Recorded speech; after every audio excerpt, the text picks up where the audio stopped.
my name is Sam, and thanks for checking out this video. Make sure to hit the subscribe button down below, hit the bell notification, and give the video a thumbs up. What's going on with my hair? This is a weirdly slowy reading week for me, and I can blame South Korea for that, which sounds weird until you Google BTS. That's literally what my life has been like. It's been a struggle to function as a human being. It's like, I feel like when I was like, I don't know how long ago, like 6, and I discovered like Spice Girls or the Backstreet Boys, but now I have that passion, but access to YouTube. Like, there are hundreds of hours of just random videos about them, plus their music videos. I can't stop. So, for that reasoning, I only read 2 books this week. Well, like 1.5. The half one is a massive book, so I'm going to count that as 2. So, I'll just tell you about them. So the first book that I read this week was The Speaker by Tracy Chee, which picks up where the reader ends off. Also, something weird I noticed about this book series, it is like classified all over the place as the series is called like Sea of Ink and Gold.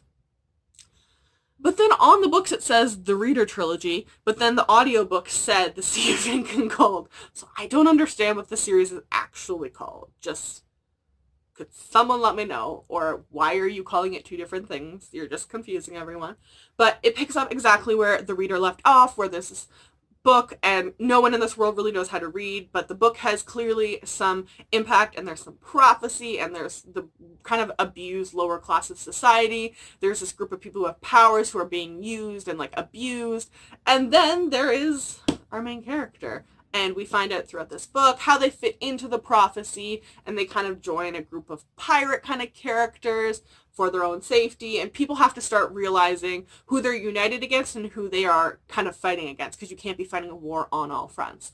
And it's the same thing with the reader. Tracy Chee has like such beautiful freaking writing. It's so passionate, but like you don't feel like she's rushing through things, but it's not too wordy, and it's even like the romance, it's kind of cheesy, but it's just so beautifully written, and it's so sweet. They have this like aspect of innocence to them, but it's not juvenile or immature, and it's just this amazing balance. However, that being said, it is the exact opposite of what my brain wanted. I still end up giving this book, I think, a 5 out of 5 stars. It was so wonderfully written. The plot was really cool. I liked the consistency of a lot of the characters. From the beginning, the world was still really well developed. I liked getting all these new conflicts, as well as getting our 2 main characters developed, because they both work together in the reader, but they never really had much of an opportunity to like sit down and get to know each other. They know a little bit about each other's past, but they both have things that are conflicting, and our main female character, specifically her parents, used to help the people that they're now fighting. So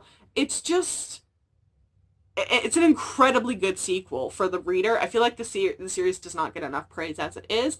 However, like I said, it definitely was not what I was in the mood for. So I definitely want to reread The Reader and then reread The Speaker, and I'll probably do that once the paperback copy of The Storyteller, I think the 3rd book that comes out in like November, whenever the paperback copy of that comes out, I want to like marathon the trilogy, because it's just, her writing is so calming. I don't even understand, because there's such crazy things happening in the book. And I freaking love the covers of this series. They got through 3 books with the same cover theme. Like, hallelujah. And they're just really cool. And I would highly recommend it. There's like some, honestly, it makes me think sometimes a little bit about like Peter Pan, because a lot of these are kids that were like abused either by other kids or adults, but a lot of them are like kids, orphan children, who are now running away and being pirates, or were being used essentially like almost dog fighting rings, but with humans that have powers. And it's just incredibly interesting, and kind of some interesting elements thrown in. So I would highly recommend The Reader if you haven't tried it, and if you like The Reader, you're gonna like the sequel just as much, if not more. And lastly this week, I read, or finished reading, The Beast That Is The Fiery Cross by Diana Gabaldon. I really actually liked this book, because it was it's almost, I would kind of classify it as like a filler book in the rest of the series. I don't find that anything like much particularly happens when you compare it to like what happens in Outlander, but I feel like you really got to understand Bree and Roger a whole lot more in this, and see them like as an actual couple. Because in the other books, they're like frantically running away, or Bree is pregnant and she doesn't know who the father is, and they, in like the books, like before they get married, like they don't really spend an awful lot of time with each other in the books. Like they do, and like it's kind of explained like, oh, they've seen several times, but they don't. And so I feel like that was just kind of a really interesting thing to see. And we get to see the baby grow up, and we get to see Claire and Jamie like growing as adults. But I love that like Jamie just like adapts to every situation, whether that's being like the laird in Lallybroch in Scotland, or if it's setting up a homestead in North Carolina, or if it's dealing with,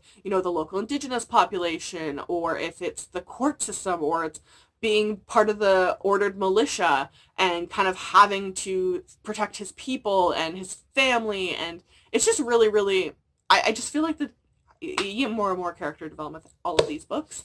And I'm just going to keep trucking along on it. I mean, on the series, sorry, not the book, because I finished the book. I felt really bad for Roger for most of this book. So it's set in North Carolina when things are not at the most stable while people are settling in the United States. And, well, I guess it's not the United States at that point, but they're settling in America. And there are a lot of people from different parts of especially Europe in this country, but as well as there's the slaves and the local indigenous populations. So there's this weird balance that everyone's trying to establish, and then there's the government that's trying to establish it, which is just not going to plan. And then of course all of the drama with Bree from the book before, with the dad and the baby and everything like that keeps kind of popping itself up. But we got to see Roger, and I feel like it developed him a lot more as a character, with him going through a lot of different struggles. And I just like seeing Bree take on a lot of like the mannerisms and personality of her father, even though that she never really grew up with Jamie there. It was always Frank as her father, which, I don't know, it's just really fun. And Jamie and Claire really struggling with like, what's our future? Do we need to have the default ability to time travel? What are we doing here? And that is all explained in the book, and I really enjoy it. But like I said, it is more of a filler book, so if you liked Outlander because like the pacing or something like that, this may not be a good one for you. But it's more of like a historical fiction-y setting, establishing what's here before I think what happens in the next book. So definitely love this.